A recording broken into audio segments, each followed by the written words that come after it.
So you've reached the end of the semester and you have to enter findings for your course. You entered measures earlier in the semester and you've got all your rubrics lined up and you're ready to finally get this assessment thing off your plate. The first thing you want to do, obviously, is log into Taskstream and access the course that you want to enter by going to the course assessment workspace. We're going to work with the same course that we did in tutorial 1, just so that there's an element of familiarity here. We'll click on the course assessment workspace, and we're going to scroll down on the left-hand side here to the Fall 2017 assessment cycle. We want to go to course assessment findings now. We've already dealt with the plan earlier in the semester, so now it's time to enter the findings. When you come here, you want to open this up and find your measure. Okay, so I found my name. Sometimes it's convenient if you just use the Control F function. You search your last name. It shows up 2 times on this page and it'll take you right to your measures. This comes in handy when you're dealing with courses where you have like 10 instructors. Anyways, you'll want to check it out so that you can edit it. We're still on objective 1 and we're on our measure. My recommendation as always is to copy and paste this into a notepad, as I've already done. You can see it here. And get rid of this. Okay. And then the other thing that you want to do is you want to have the exceeded, met, and did not meet categories listed over here so that you can begin tallying up how many students exceeded and met and did not meet. And we'll get to that in just a second here. Now, depending on whether you grade and assess separately or you do it at the same time, there are a couple of different ways that you can stagger this. I tend to typically grade and assess at the same time. Now, if you're still in a circumstance where you're grading with one rubric and assessing with another, I highly recommend that you submit your grading rubric to the ISLO subcommittee so that we can either approve it for assessment purposes or help you tailor it to your needs for assessment purposes. I'm going to utilize the same rubric that we used in the first tutorial. And if you remember, the details and description of my measure were that 3 categories on the research paper rubric are used to measure objective number 1, which is produce coherent text within common college level written forms. And I want students to get 7 out of 11 points in these rubric categories in order to meet the target. So I would go in and I would begin grading student papers, and I would just grade them normally.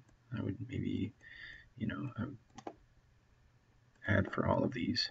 And then after I graded the entire paper, put in the point value at the bottom here, I would go back and I would tally up the point total for just those 3 categories that I used to assess the first objective. So 3 points,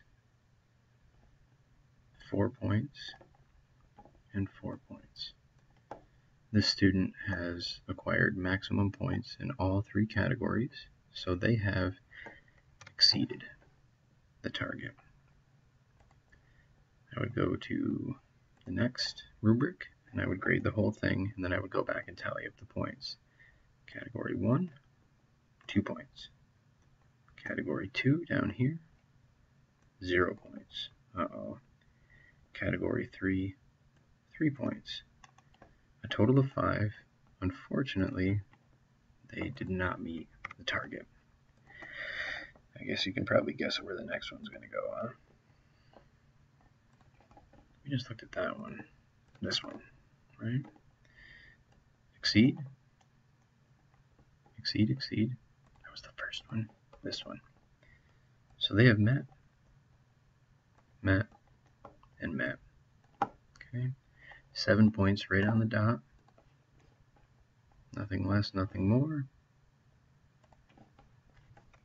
So we indicate it like that, and then we're all set.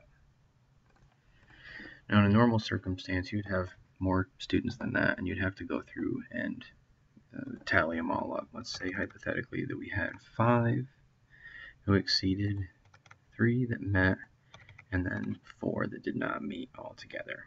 Okay, so 5, 6, 7, 8, 9, 10, 11, 12 in total.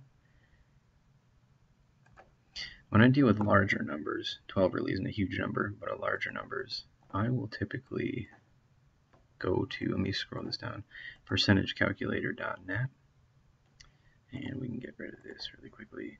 And this website comes in really nice and handy. So blank is what percentage of 12 was the total. So we come back here. 4 is the first number. Right? That's 33.3%. Okay, cool. So we're coming back to Taskstream now. Boop. And we're going to finally add the findings. All right. So 33.3%, I believe it was. Yep. Did not meet. And what were the other ones? We had 3 who met. So we come back over here and we can just go boop, 25.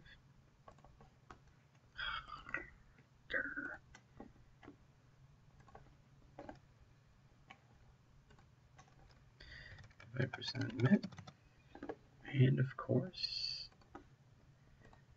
we had 5 who exceeded 41. Alright. Now usually I tally it up just to be safe, right? 70. So this will round up. And then we should be all set to go. 90, 100.3. Just go like that. Boom. Yep. Okay. Target was,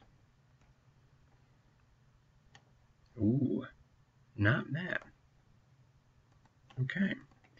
Now, remember that if you don't meet the target, it's not the end of the world. Personnel decisions aren't being made based upon whether or not you meet specific targets. What's really important is to begin thinking about how you can improve the course so that students can meet the target in the future. So I think what's most important here is not the results, but what your recommendations or reflections are in this circumstance. My suggestion is to go back to the rubrics and see where students struggled the most. So with the student that didn't meet proficiency, they struggled with grammar and clarity. The student was just awesome across the board and probably came into the class with proficiency already, which is a different problem entirely. And here you'll see the student demonstrated proficiency at all levels. So perhaps it was just a one-time thing for that one student who seemed to struggle. But let's just say hypothetically that we dealt with every student who didn't meet proficiency. They all had struggled with grammar and clarity. Then the recommendation might be,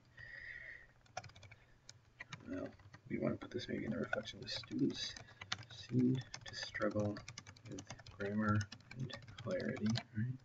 And the recommendations might be to add more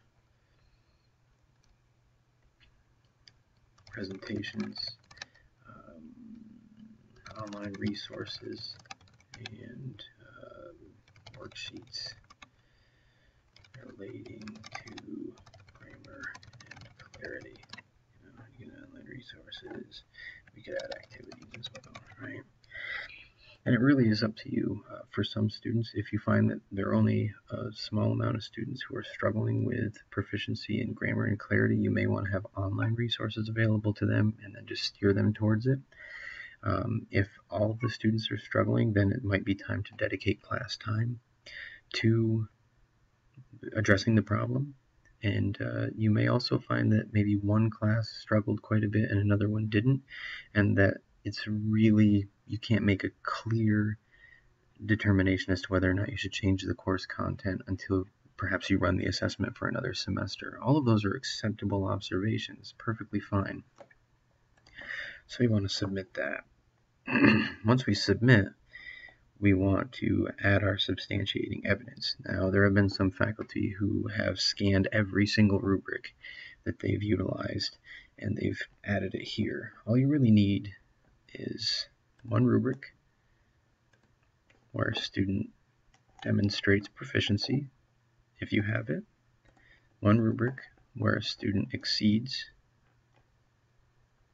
proficiency, and one example of a student who doesn't quite make the cut, right? And then you'll add each of those. Let me bring this down here really quickly. This could be research, essay, rubric, target mat. I'll choose the file. I've already added it to the desktop here. Boom, there we are.